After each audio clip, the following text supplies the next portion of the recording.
না ধরবো।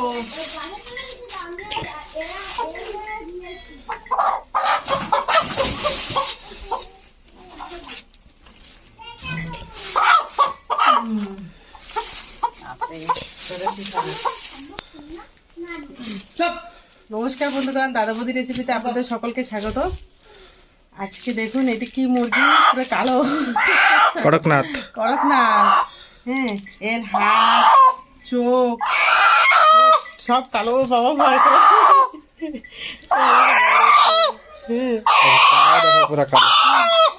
এর মাংস ভিতরে পুরো কালো থাকে, হাড়ের মজ্জাও ভিতরে পুরো কালো থাকে।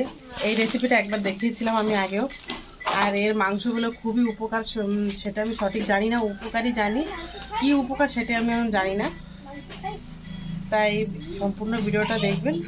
আজকে এই রেসিপিটা তৈরি করব করকনাথের। এই মুরগিটা কি বলে আপনাদের ওখানে জানা যায়, অবশ্যই কমেন্ট করে জানাবেন। তা চলুন এই মুরগিটা কেটে টেটে আমি নেবো একবারে। তা আমি তো এখন সেটা দেখাতে পারছি না, তাই ভিডিওটি পুরো শেষ পর্যন্ত দেখবেন। চলুন রান্নাঘরে যাই। মাংসটা কেটে ভালোভাবে ধুয়ে নিয়েছি। এখানে প্রায় 1 কিলোর উপরে রয়েছে মাংস। মাংসটা রান্নার জন্য সব উপকরণগুলো আমি গুছিয়ে নিয়েছি দেখুন। এখন চলুন রান্নাটা তৈরি। কড়াইতে দিয়ে দিচ্ছি সরষের তেল, লবণ দিয়ে দেবো পরিমাণ মতন, হলুদ গুঁড়ো, আলু দিয়ে দেবো বড় অর্ধেক করে পেঁয়াজ কেটে নিয়েছিলাম, পেঁয়াজ কেটে দিয়ে দেবো।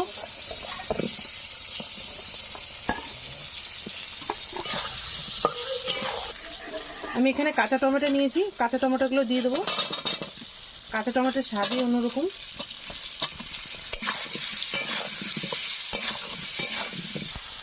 দু মিনিট ভেজে নেওয়ার পর দিয়ে দেবো এখানে রসুন কোয়া,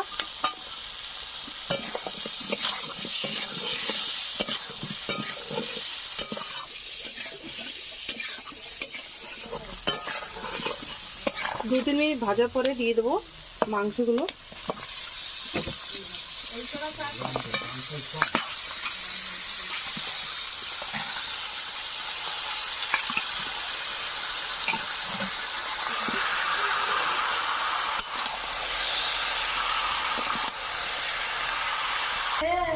ঢাকা দিয়ে দিয়ে মাঝে মাঝে উল্টায় নাড়া দিতে হবে।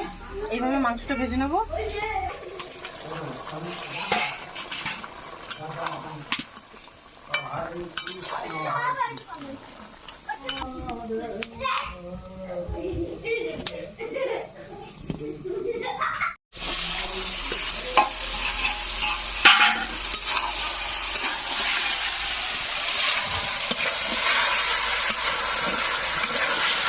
মাংসটা আমার কষানো হয়ে গেছে, এখন এটাকে নামিয়ে নেব।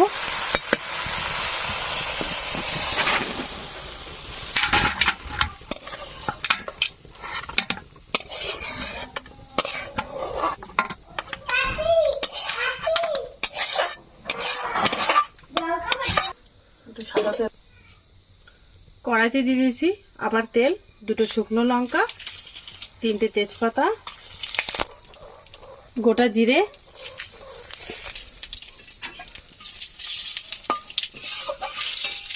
কুচিয়ে রাখা পেঁয়াজগুলো দিয়ে দেবো।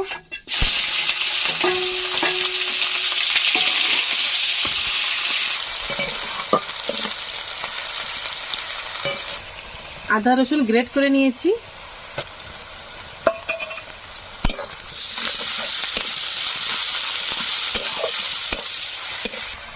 সামান্য পরিমাণে লবণ আর সামান্য পরিমাণে হলুদ দিয়ে মশলাটা ভালোভাবে ভেজে নেব। জিরে ধনে বাটা 3 চামচ,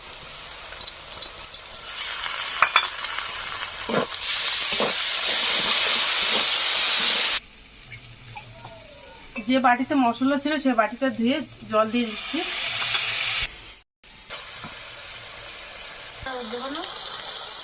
দিয়ে দেবো লঙ্কা গুঁড়ো,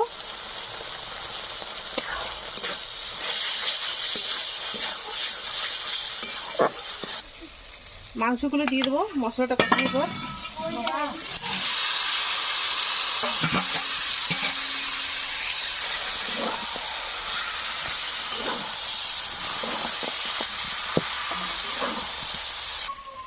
আমি মাংসটা আবার 3 থেকে 4 মিনিট আবার ভালোভাবে কষিয়ে নিয়েছি মশলার সঙ্গে।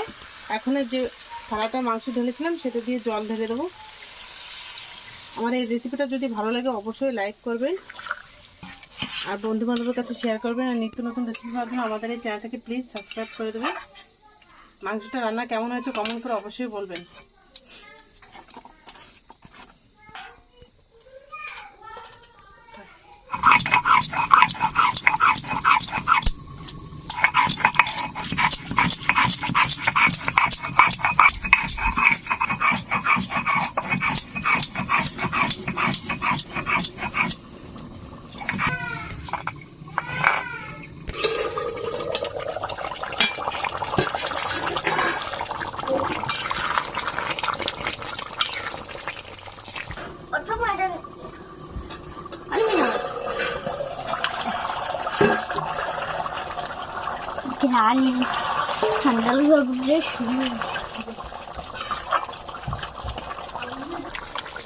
শেষে দিয়ে দেবো বেটে রাখা গরম মশলাটা।